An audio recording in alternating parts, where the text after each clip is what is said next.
friends, so today I'm here with koi fish, koi pond. He just flung some kind of a mushroom or something. This guy like saws on you, I think. Somewhere, no, it's okay. It was on the floor. Oh, you're on the carpet. I feel so bad now. Hi guys. So today we're filming a pizza talk, and I asked for you guys to send in questions with the hashtag koi fish, and we're gonna go check out the hashtag right now. And I'm just really excited to have Koi on this right now. It's great. Wow. Me too. Yeah, we went to Blaze instead of Papa John's because he had to get a vegan pizza, and so I figured, you know, I'm not gonna leave him hanging with his personal pizza. The first thing is from Grandpa Sean. Advice on trying to live your own life when others are pulling you in other directions. Just do your thing and prove them wrong. Not trying to spite them, just doing it for yourself. Your like view on like what you're gonna want to do with your life is always gonna be different than anybody else's because we're all different people. So like if somebody is trying to pull you towards their direction of what they want to do and it's not what you want to do, like you have no obligation to like follow their path versus taking your own path or creating your own path. Yeah, you know what's best for you, so do that. Exactly. You're your own person. If you're never gonna be happy in the future if you end up following somebody else's path, because you're gonna realize that you wanted to, you know, take your path the entire time. All right, Bruce Violet said, advice on being comfortable / confident in relationships in general. You shouldn't be in a situation where you're not confident or you're not trustworthy or you're not comfortable in it fully, or else you've entered the relationship already for a wrong reason. I feel like, you know. I realized if there's any doubts or red flags at the start of anything you're doing, it's not right. It's just gonna topple on itself if you keep, if you try to force it. Or if you try to keep pushing it away, being like, oh, like they'll work on it or it'll get better or like something. No, it won't. Like it's always gonna be there. It happens. It's always gonna be in the back of your mind. You're always gonna be thinking that way. You know, we all have our own insecurities, but the whole point of a relationship is you meet somebody that kind of like balances it out. Yeah, balances it out. Makes you not have to worry about those insecurities or like focus on like the negative parts, and you trust that person, you're confident with them. And you also can't fix someone, so don't try to do that, and don't try to like take away from yourself to make up for what they're not doing, you know? Relationships take two people, so you always have to meet halfway. There's no reason you should be overexerting yourself if the other party isn't trying their equal hardest to make the other party. Yeah, the other party. Aw, he's using the cup from Zoe. Shout out Zoe. Shout out Zoe. I don't know you, but you're awesome because this is the coolest mug I've ever seen. Any advice on how to de-stress after a hard day at school? Well, de-stressing is one of my fortes. I'd say what I like to do is I like to take baths or I meditate with like some kind of stress relieving crystal. I really like green calcite. That is like a breath of fresh air. Oh my god. Green like in your hand, it makes my whole entire hand just like ice cold, and then the other one's like really hot. Oh, it's great. Also really good is shungite. What do you do to de-stress? We all have a favorite band. Put on your favorite music. Once that music's on and you're kind of like getting relaxed, you gotta analyze what's going on around what's stressing you out. As I go back, I'll realize this isn't as big a deal as I thought it was. Like at any level. It never is. All your worries are only as big as your mind makes them. All in your brain. Poochie asks, tips on how to become vegan. I'm trying to change my ways and need advice and tips. Love you guys. Love you too, Poochie. You have to get over the factor of like cravings, because like your body is going to automatically crave certain things. So the biggest thing is trying to find a way to like fill those cravings. For me, I did that with fruit. Kind of like when you're stopping an addiction, like you have to find something to fill that craving, or else you're gonna want to just go out and get a chicken sandwich or go out and there's a lot of substitute foods though. But the thing you have to keep in mind is you can't be a junk food vegan, because it's so easy to do that when you just fill it with like other stuff that's just a vegan substitute, but it's really bad for you. Like what's the point, you know? Aren't you doing it for you and your body? There's a lot of synthetic foods out there that just because they're vegan doesn't mean they're healthy for you. I was vegan back in the day, but I was only vegan for like 3 months, I want to say. And I started off because of my mom. She showed me a documentary called Food Inc. Would recommend that. Also, one of my friends retweeted something the other day. I had food in my mouth. There's a documentary called Cowspiracy. Okay. That's really good too. Go watch that. Earthlings, forks over knives, knives. I can't speak today. Forks over knives, okay?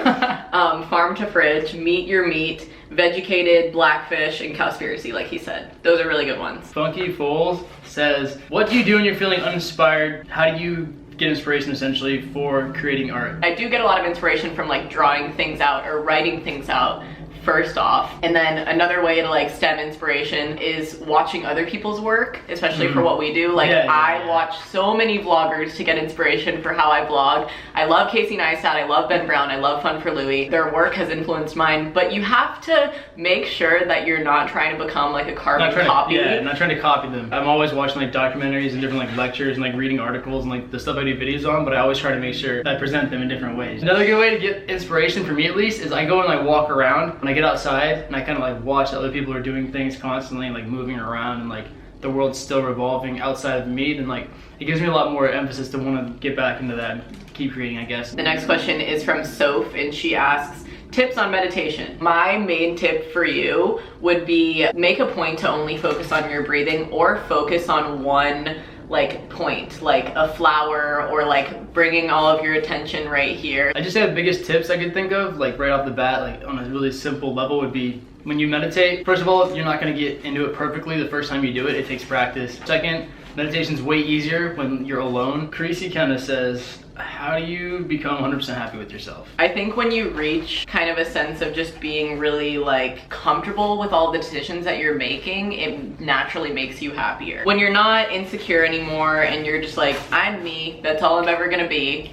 That's a rhyme. And everything that I've done, I've created for myself, and I can create more really, really good things. Personal growth is kind of like, it's a never-ending thing. Like you're never gonna be 100% satisfied with yourself, because you're always growing and you're changing every single day. So you can never reach the end of a finish line. It's continuously stretching out before you. You can't set an expectation like, this is the happiest you've been, this is the happiest you're gonna be. Like you have to always be optimistic about not only the future, but like the moment you're in now, especially. There is no one thing that you can say like, hey, once I have this, then I'll obtain happiness. No, exactly. Like it's literally, it's all right here. All the love and everything that you could ever want to feel, and all the happiness that you could ever reach, is all in here, and it's always been there. I have one question from Cindy, and she asks, how do you deal with boys messing with your emotions? Or I guess not boys, just, you know, for Koi's sake, people in general. I would say cut them off, like, because anybody who's like messing with you or messing with your emotions is really just wasting your time. You shouldn't be putting all of your effort into anything with anyone if they're not putting effort in it equally, because it just means they don't care. My main problem in a lot of relationships is I end up giving too much,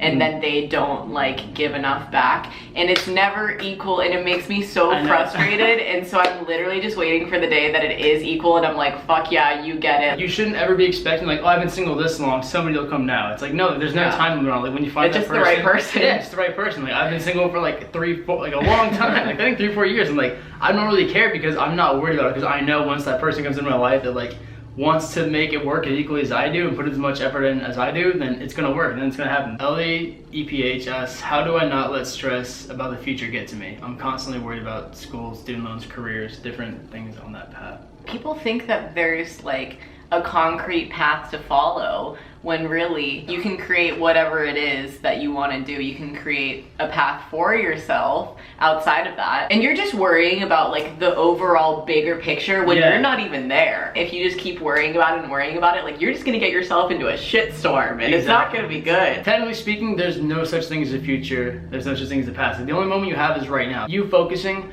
on things 5-10 years down the road, it does literally nothing at all to change the reality that you live in. It's just wasting your time. If there's things you don't want to happen, then make sure those don't happen. Like don't be focusing on, oh my gosh, what if. Live your life now and create the path that you want to be on, the path that you want to follow. You just kind of need to like take a couple steps back and be like, all right, what can I do in this moment to get the things accomplished that I need to get done? Exactly. And it's just, everybody has a different path. Like you said, there's nothing you have to do. As much as your parents might tell you or your friends, there's nothing in life that you have to do. It's your life. You can choose what you want to do with your life, and that's literally only your choice. Nobody else's choice. That's the truth of the matter. And you know, parents might not like that, the system might not like that, but it's essentially the truth. The only things you have to do in life are the things that you want to do for yourself. Really great answer, Koi. I really enjoyed this episode, mates, and I hope you guys enjoyed it as well. If you did, go give it a big thumbs up, and also check out Koi's channel, because I really want you guys to. It's so great. I learned so much from you. It's insane. Thank you. He's such a teacher. I'll see you guys later in my next vid. It'll be great. This one was great. Really enjoying. Okay, bye. Stay smiling. Odd ending.